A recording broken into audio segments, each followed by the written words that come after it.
এক গ্রামের প্রান্তে ছিল এক মাটির ঘর। সেই ঘরে থাকতো এক বৃদ্ধ ধার্মিক মানুষ, রহিম। তিনি ছিলেন সম্পূর্ণ নিঃস্ব। তার জীবনে দুবেলা খাবারের জন্য সংগ্রাম চলত, কিন্তু তার হাসিতে সব সময় প্রশান্তি থাকত। রহিম সাধারণত বলতেন, আমার আল্লাহ আমাকে যা দিয়েছেন তাতেই আছি, তবে আমার কাছে কিছু নেই বলে আমি নিজেকে সুখী করলেও অন্যের দুঃখে আমি ভেঙে পড়ি। গ্রামটিতে একবার খুব প্রচণ্ড শীত পড়েছিল। বাজারের পথগুলো বরফ হয়ে জমে গিয়েছিল। একদিন রাতে ঝড়ের মধ্যে রহিম দেখলেন বাড়ির পাশের উঠোনে এক তরুণ বসে আছে, কাঁধে মোটো, গায়ে ফেটে যাওয়া পোশাক। তরুণটি নাড়ছে হাত পা, শরীর কাঁপছে জ্বরের তাপে। রহিম সাহেব তাকে ডাকলেন, বেটাই, তুমি এখানে কে? এসো ঘরের ভিতরে। তরুণটি উঠে দাঁড়ালো, কথা বলার ক্ষমতা হারিয়ে ফেলে।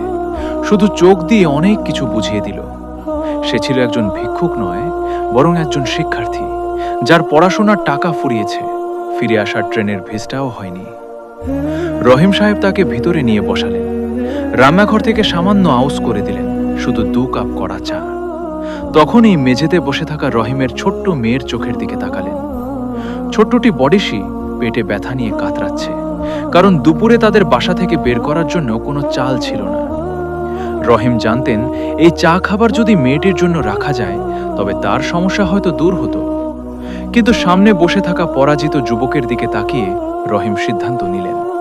তিনি চায়ের কাপটি উত্তলকে দিয়ে বললেন, বাচ্চা, তোর জন্য তো কোনো ওষুধ নেই, এই চা খার উপর ভরসা করো, আর আল্লাহর নামে খাবো। যুবকটি কাঁদতে কাঁদতে চা খেল। রহিম সাহেব তাকে তার বিছানায় শোয়ালেন, নিজে মেঝেতে শুয়ে রইলেন।